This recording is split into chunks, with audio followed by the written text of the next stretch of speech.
واكتبي ورايا: نشفان الريق، والعطش الشديد، كويس، جفاف العين والزغلله، حرقان البول، الالتهابات البوليه المهبليه المتكرره، الهرش، الربو او حساسيه الصدر والكحه من البرفان وشعر القطه، جيوب الانفيه،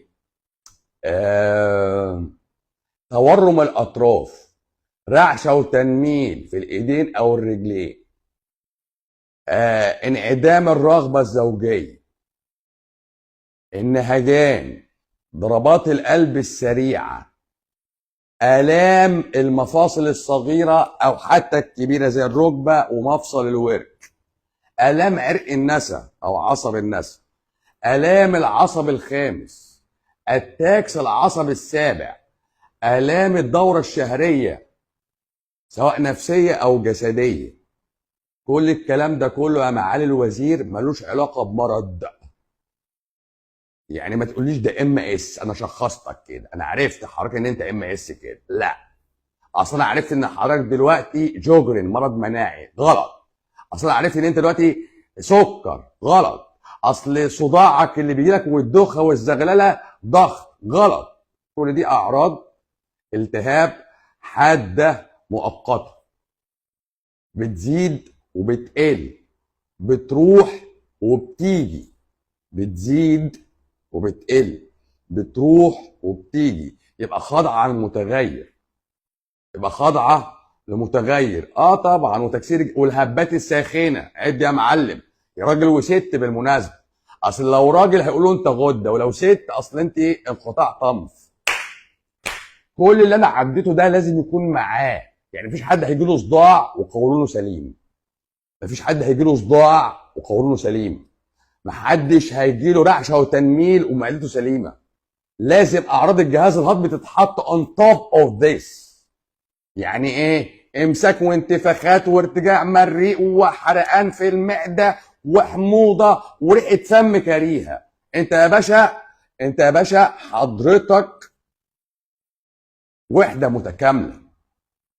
بص، هري السكر، ضرر السكر يا باشا، انت مش عارف تقول انا قلت الاعراض اهي، انا عديت الاعراض دي كلها. الاعراض دي تطبق على اي مرض انت تعرفه. عيان السكر عنده الاعراض دي، عيان الضغط عنده الاعراض دي، عيان الذبحه الصدريه عنده الاعراض دي. الام الذبحه دي كذبه يا باشا، هقصع. الاعلام اللي بتجي لك هنا بتمسك قلب صدرك كده وتسمع في كتفك ده ولا كتفك ده ولا في ام المعده، كل ده يا باشا مش مالهاش علاقه بالقلب اصلا. قلبك سايلنت، قلبك سايلنت، زيرو احساس بالالم.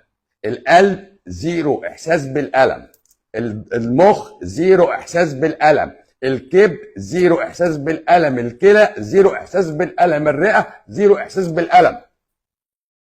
باشا انا بقول لك الكلام الطب، الحقيقه العلميه. ده هاري بقى، انا ماليش دعوه بالهاري، انا بكلمك حقائق علميه، ناقشها، ناقشها. المخ بكامل تفاصيله، البلوزه دي كلها، بالمخيخ، بجذع المخ، بالنخاع الشوكي، زيرو احساس بالالم يا باشا. يعني انا لو ضربتك بسكينه بطول نخاعك الشوكي كده مش هتحس بحاجه، بس هتتشل. بس ايه؟ هتتشل. لو جبت القلب وشرطته نصين مش هتحس بحاجه، بس هتموت. الرئه مفيش احساس في الحتت دي نهائي، مفيش احساس في الحتت دي نهائي. حتى العظم بعد البري اوستيوم مش حس، ما بيحسش، هو الغشاء الخارجي بتاع العظم بس. احساسك في الجلد مختلف. الجلد العادي ما بين الحتت اللي عند عينيك، ما بين ودانك، كل حته في الجلد ليها احساس مختلف لحد ما بتوصل للاظافر زيرو احساس، زيرو احساس. فحضرتك انت كده اللي بقول، انت بتقص ضوافرك لكن بتحس بالبريشر، بتقص ضوافرك لكن بتحس بالبريشر.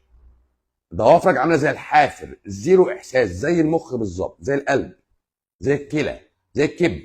مش محدش يقول لك كليتي حاسس فيها، يا عم انت ما بتحسش فيها.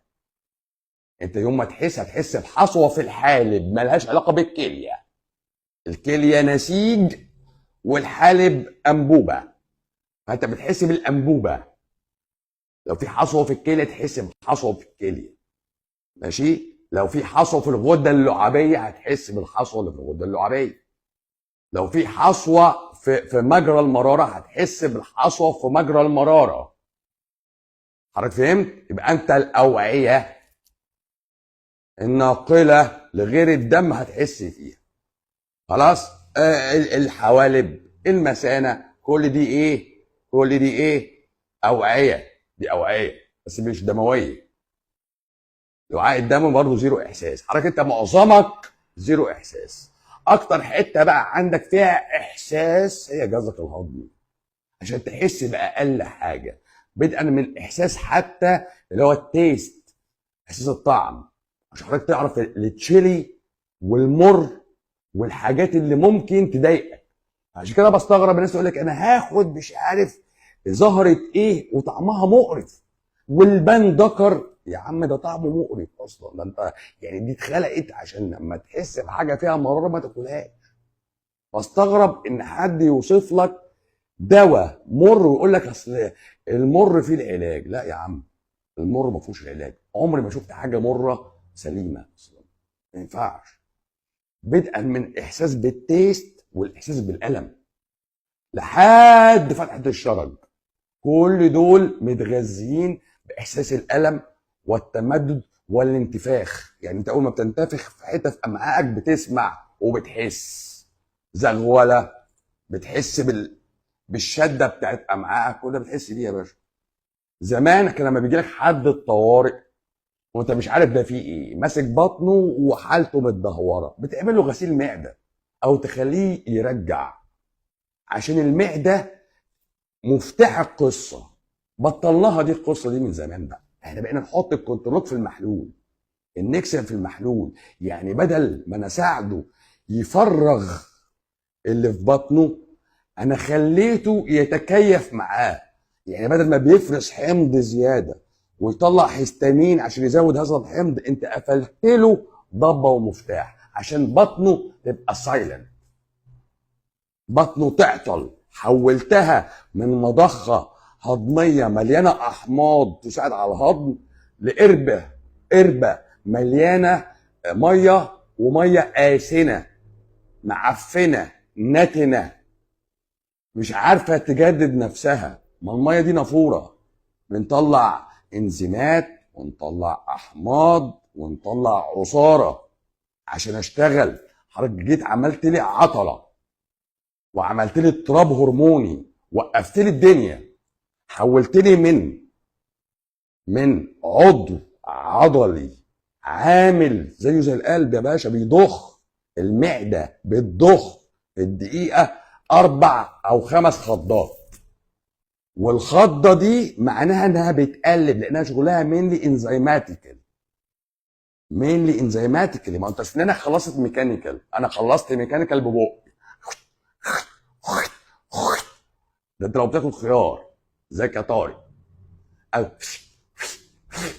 لو خس، شغل الارانب بقى، انت شغال عامل صوت وانت شغال، بس بتقفل بقك عشان امينه شلباء تقفل بقك. انت بتقفل بقك وانت بتاكل. اتيكيت اكل المانجا، مش مهم المانجا هتورم لك رجليك، بس المهم ان ليها اتيكيت تتاكل ازاي.